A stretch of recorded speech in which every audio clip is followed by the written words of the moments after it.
윤씨가. 아 오케이. 아 역시 인슐린은 뭐 인슐린 뭐 동그라미. 췌장에서 분비된 단백질 호르몬으로 혈액에 녹아 개별 세포로 전달되어 세포의 탄수화물 대사를 조절해 혈당을 낮추는 기능 밑줄. 당뇨병은 체내 인슐린이 부족 밑줄. 그 작용이 약화 밑줄. 생기는 질병을 여러 합병증을 일으키므로 당뇨병 환자들은 혈당을 낮추기 위해 인슐린을 투여받아야 한다. 오케이. 과거에는 동물의 췌장에서 추출된 인슐린, 특히 인간 인슐린과 구조적으로 가장 유사한 돼지 인슐린이 사용되었다. 그러나 세모, 동물 인슐린은 추출 과정에서 섞이는 불순물을 완벽하게 제거하는 것이 불가능 밑줄. 환자에게 투여 시 부작용을 일으킬 수 있다. 오케이. 그래서 여기서는 중요했던 건 이제 인슐린은 췌장에서 나오는 단백질 호르몬이고 혈당을 낮추는 기능을 한다. 원래는 돼지 인슐린이 쓰였으나 불순물 때문에 부작용이 날 수 있다라고 이야기를 하고 있습니다. 다음. 이후 인간 인슐린을 이루는 아미노산 구조 및 인슐린 생성에 관여하는 인간 유전자가 밝혀짐에 따라 유전자 재조합 기술을 통한 인슐린의 직접 생산이 가능해졌다. 유전자 재조합이란 동그라미. 오케이. 특정 유전자의 배열 순서를 바꾸거나 밑줄. 다른 유전자를 삽입하여 삽입 밑줄. 새로운 유전자 조합 만드는 기술 밑줄. 일컫는다. 일반적인 유전자 집합체의 염색체와는 별개로 세포질 속에 있는 유전자를 플라스미드라 한다. 플라스미드 밑줄. 효모나 대장균과 같은 숙주 세포에서 플라스미드를 추출하여 그 유전자를 일부 절단하고 그 자리에 인간 인슐린 생성 유전자를 삽입한 후 이를 본래 숙주 세포의 세포질에 다시 집어넣으면 인간 인슐린 생성 유전자를 가진 숙주 세포가 만들어진다. 뭐 믿으신 거 없어? 이건 그냥 읽으면서 이해했어요. 자, 그럼 이제 여기 이런 거는 이제 봐봐. 믿으라고 한다라고 했어. 그 다음 문제를 봤을 때 어때? 뭐에 대한 이야기니? 순서, 과정에 대한 이야기지. 그러니까 첫 번째는 뭐다? 절단. 숙주 세포. 아. 1번 동그라미. 추출 밑줄. 그 다음에 2번 동그라미 절단. 그 다음에 유전자 삽입 3번 동그라미. 그 다음에 세포질에 다시 집어넣는다 4번 동그라미. 이렇게 하면은 완벽하게 이 과정 자체가 이해가 되는 거죠. 그림 그리면서 했어요 이거. 예. 그래서 그냥 본문 지문에다가 1, 2, 3, 4 체크하는 게 좀 더 편할 수도 있어. 찾기 힘들 수도 있지만. 이거 했는데 해도 뭔가 말로 하니까 이해가 안 돼서 아, 읽고 그림을 그려서 하니까 이해되더라고요. 오케이. 다음. 이 숙주 세포를 배양 및 증식하면 인간 인슐린이 생성되는데 숙주 세포로 사용되는 효모나 대장균은 증식 속도가 매우 빨라요. 유전자 재조합을 통한 인슐린 생산은 생산량과 생산 속도에서 이전 방식을 앞선다. 또한 유전자 재조합을 통해 생성되는 인슐린에는 불순물이 섞여 있지 않아 부작용이 적다. 자, 그래서 빠르고 부작용이 적다. 이게 유전자 재조합의 장점이었습니다. 그래서 이 두 번째 문단에서는 유전자 재조합에 대한 정의, 그리고 과정, 그리고 기존에 썼던 돼지 그 사용한 것보다 장점 두 가지, 빠른 것과 부작용이 적은 것, 이렇게 이야기를 했어요. 다음. 인슐린의 가장 흔한 용법은 식사로 인한 급격한 혈당 상승을 막는 것이다. 혈당 상승 위주 막는 것. 인간 인슐린과 동물 인슐린은 6개가 하나의 덩어리를 이루는 성질을 갖고 있는데 6개가 하나의 덩어리에 쳐야겠지? 네. 다음. 덩어러진 인슐린 위주는 본래 작용을 할 수 없고 덩어리가 풀어지려면 상당한 시간이 걸린다 위주. 이러한 일반적인 인슐린은 투여 후 최소 30분 후 효과가 나타나므로 식사하기 최소 30분 전에 미리 투여해야 합니다. 네. 유전자 재조합 과정에서 인슐린 생성 유전자의 일부를 조작하면 인간 인슐린과 아미노산 구조가 부분적으로 다른 인슐린을 생산할 수 있줄. 이러한 인슐린을 인슐린 유사체 위줄. 네. 아미노산 일부를 바꾸어 인슐린 간에 서로 청력이 작용 밑줄. 네. 하면 서로 덩어리를 이루려 하지 않게 된다 밑줄. 네. 이러한 인슐린 유사체를 초속효성 인슐린 밑줄이라 하는데 투여 후 즉각적으로 효과 세 5시간 가량 지속되고 최대 효과는 1시간 이내에 나타난다.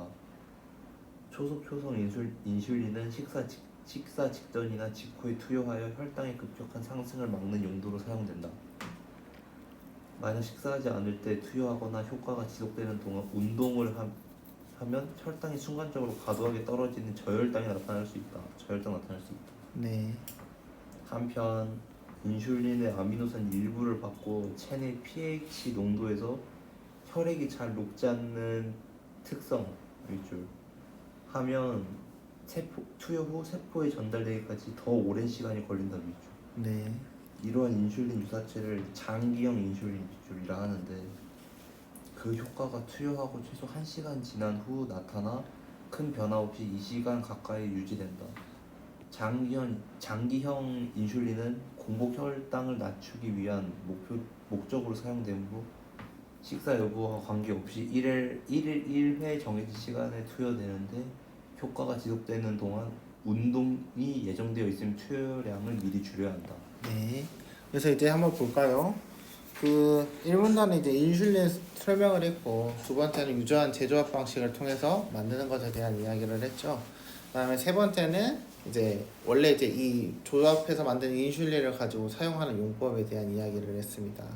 그래서 원래 이제 가장 흔한 용법 자체는 뭐다? 그냥 덩어리 그 자체를 먹는 것이다. 그래서 30분 전에 먹어야 한다라고 이야기를 했고요. 그 다음 거는 바로 나타나긴 하지만 뭐가 차이야? 아미노산 일부를 바꾸는 거지. 그래서 그 유전자 제조합 과정에서 그 고치는 거 두 가지가 나타난 거죠. 첫 번째가 초속효성 인슐린, 두 번째는 그 장기형 인슐린. 그래서 초속효성은 1시간 내에, 그리고 대신 지속 시간이 3시간에서 5시간으로 짧습니다. 그리고 장기형 인슐린은 1시간 지난 후에 나타나서 좀 발현되니까까지는 좀 오래 걸리지만 어쩌다 24시간 가까이 유지된다라고 이야기를 하고 있죠. 그래서 5번부터 볼까요? 동물 인슐린 중 돼지 인슐린이 인간의 인슐린과 가장 비슷하다. 그렇기 때문에 돼지 걸 썼다라고 했죠. 그래서 답은 1번이 되어야겠습니다. 장기형 인슐린은 일반적인 인슐린에 비해 그 효과가 빨리 나타난다라고 되어 있습니다. 원래 일반적인 건 몇 분? 30분. 이건 몇 분? 60분. 1시간에 대한 이야기였죠. 동물로부터 추출한 인슐린은 일반적으로 인체 내의 혈액에서 녹지 않는다라고 되어 있습니다. 아니, 다 똑같이 좀 똑같죠. 인간 인슐린은 동물 인슐린과 달리 서로 뭉쳐 덩어리를 이루는, 이거는 나와 있지가 않습니다. 그냥 인슐린 자체에 대한 재배합 설명이었어요. 인슐린이 서로 덩어리를 이루는 성질이 강할수록 탄수화물 대사 조절하는 본래의 작용이 빨리 일어난다. 원래 조절하는 본래의 작용이면 어때야 돼? 그 풀어지는 거 굳이 기다릴 필요가 없는 거지 원래는. 그치? 근데 이제 기다려야 한다라고 했으니까 작용이 잘 일어나지 않는다라고 이야기를 하고 있다는 거죠. 그래서 답은 1번이 되겠습니다. 2번 윗글을 바탕으로 기억을 이해한 것, 유전자 제조합 기술을 통해서 직접 생산이 가능했다라고 되어 있습니다. 동물로부터 추출하는 방식보다 생산성이 높다라고 되어 있습니다. 이건 맞아 틀려? 맞는 말이지. 왜? 많이 빠르게 빨리빨리 배양을 할 수 있다고 설명을 했으니까 1번은 맞는 말이어야 되고요. 동물로부터 추출하는 방식과 달리 생산 과정에서 오염이 없다. 이것도 맞는 말이죠. 그렇기 때문에 이제 부작용이 안 나타난다. 특수한 목적에 맞도록 아미노산 구조를 바꾼 인슐린을 생산하는 것이 가능하다. 이게 바로 뭐였어? 아까 뒤에서 말했던 그 초속효성 인슐린하고 장기형 인슐린에 대한 이야기였죠. 인간 인슐린이 아미노산 구조 및 인슐린 생성 유전자가 밝혀진 이후에 도입된 기술이다 라고 되어 있습니다. 이것도 맞는 말이죠. 아까 저기 어디냐, 이 문단 처음에 보시면 인슐린을 이루는 아미노산 구조 및 인슐린 생성에 관여하는 인간 유전자가 밝혀짐에 따라 가능해졌다 라고 했으니까 전제 조건이 있었다라는 내용입니다. 숙주세포의 염색체를 인슐린 생성 유전자와 조합하여 인슐린을 대량으로 생산하는 기술을 의미한다. 아, 염색체가 아니네. 자, 그래서 답은 5번이 되겠죠. 싸발. 이해됐나요? 네. 다음 7번 윗글을 바탕으로 보기를 분석한 내용으로 적절하지 않은 것은 당뇨병 환자 A와 B는 둘 다 초속효성 인슐린과 모두 처방받았다. 초속효성의 밑줄, 장기형 밑줄. 초속효성은 뭐다? 얘는 아까 뭐였다? 둘 다 공통점은 뭐야? 아미노산을 일부러 바꾸는 거. 그래서 초속효성은 청력이 작용하기 때문에 풀어져 있겠지. 그래서 바로 작용이 나타나는 거였고 대신 지속시간이 짧고 장기형은 뭐였다?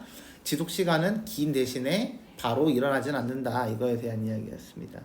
이전까지 A는 돼지 인슐린, B는 유전자 재조합을 통해 생성된 인슐린을 투여했다. 새로운 처방 이후 두 보현자 모두 공복 혈당을 낮추는 용도의 인슐린을 매일 23시 밑줄 당일 운동량을 고려하여 알맞게 투여한다. A는 매일 7시, 13시, 19시에 B는 11시, 19시에 식사를 하고 두 환자에게 B는 답을 두 번밖에 안 보고?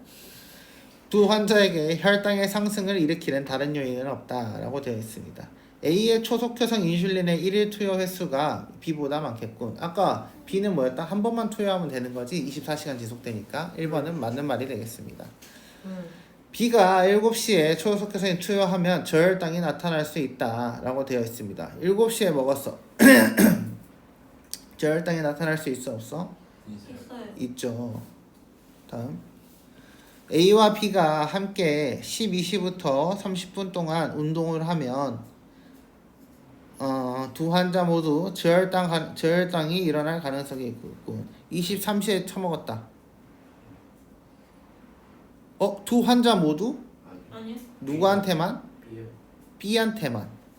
B한테만? A한테만 있는 거지. 왜냐면 B가 인슐린 작용하는 건 1시간 걸린다고 했잖아요. 그렇기 때문에 3번이 되겠습니다. 이해됐나요? A와 B 모두 혈당의 급격한 상승을 막기 위해 인슐린을 투여할 때는 이전보다 최소 30분 늦게 투여하겠군 이라고 되어 있습니다. 급격한 상승을 막기 위해 갑자기 먹어야 된대. 운동. 이전보다 최소 30분 늦게 투여한다. 맞는 말 아니냐? 네. 빨리 먹어야 되지. 30분 늦게. 잠시만. 이게 말이 이상해서 답은 A와 B 모두 혈당의 급격한 상승을 맞아요. 혈당을 낮추려고 인슐린 먹는 거 아니야? 네. 그치? 이것 때문에 그런가 일반적으로 인슐린 투여 후 최소 30분 후에 효과가 나타나고 식사하기 최소 30분 전 미리 투여해야 된다. 이거 생각해. 이거 생각해. 최소 30분 전? 네. 그렇게 나와 있던데. 맞아. 3번. 3분단 아래, 맨 아래에? 네. 그거는 그냥 인슐린이잖아. 네. 일반적인 인슐린이잖아 그건. 그래서 포함되는 거 같아요. 저 그렇게 봐서 맞다고 했는데. 그러니까 너가 말한 그 3분단에 대한 내용은 B가 장기형 인슐린을 받기 전에 먹었던 유전자 재조합된 생산된 인슐린에 대한 이야기잖아요. 네. 그러면 맞는 말인데 근데 A하고 B 모두 혈당의 급격한 상승을 막기 위해서 인슐린을 투여할 때는 사실 급격한 상승이면 밥을 처먹었을 때 말하는 거죠. 아니 급격한 상승. 그럼 밥을 먹은 후에 잠시만요.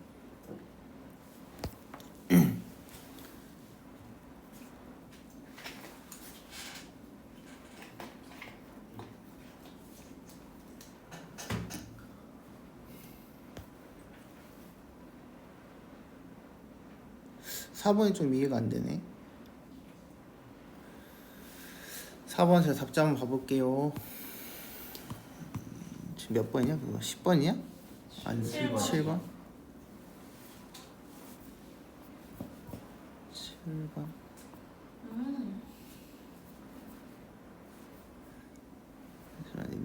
나도 납득이 안 돼가지고.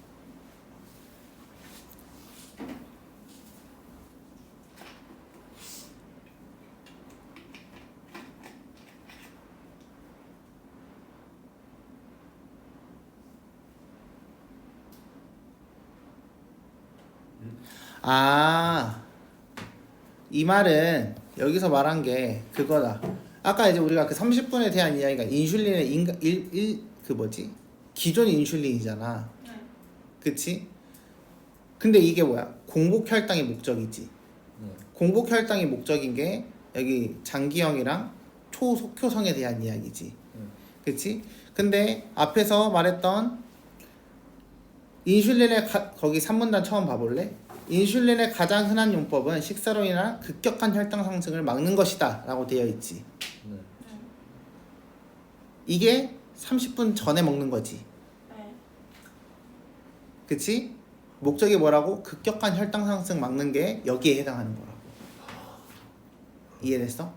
근데 지문에서 물어보는 거는 공복 혈당에 대한 이야기를 했으니까 이제 그 뒤에 바뀐 인슐린들은 공복 혈당에 대한 이야기니까 이것보다 30분 늦게 먹어야 된다는 이야기지. 이해됐나요? 네. 그래서 여기서 체크해야 될 점은 혈당의 급격한 상승을 막기 위해 투여할 때는 이라고 했으니까 지금 먹는 것보다 이전에 먹었던 거 그거는 지금은 이제 바로바로 효과가 나타나는 거 1시간이었으니까 30분만 더 늦게 먹으면 된다라는 이야기가 되는 거죠. 이해됐나요? 자, 거기에 이제 그 기준이 조금 몰랐어. 기준을 안 봤으면 좀 큰일 났겠네요. B가 어느 날 저녁 식사 전에 운동을 할 예정이라면 그 전날 이건 당연한 소리죠. 그렇죠? 아까 이거 미리 투여 조절하라고 했었죠. 8번 봅시다. A에서 E에 바꿔쓰기 적절한 것은 이게 좀 빡세요. 1번부터 볼까요? 합병증을 일으킨다 라고 되어 있습니다. 여기에 제기함으로는 뭐예요? 이의를 제기한다 이런 내용이지. 네. 그래서 1번을 고르면 안 돼요. 네. 그 다음에 지적한다. B가 뭐였어요? 일컫는다. 이거는 그냥 지칭한다. 네. 이렇게 가셔야겠죠. 지적이라고 다 가시면 안 되겠습니다. 다음 C가 앞선다. 능가한다. 맞는 말이죠. 네, 그래서 답은 3번이 되겠고요. 상당한 시간이 든다. 이건 유입이 아니라 소요된다 라고 보시면 되겠고요. 2에 있는 나타난다, 효과가 나타난다 라고 했으니까 효과가 등장함으로가 아니라 효과가 발현됨으로 이런 식으로 가야겠죠. 그래서 답은 3번이 되겠습니다. 이해됐나요?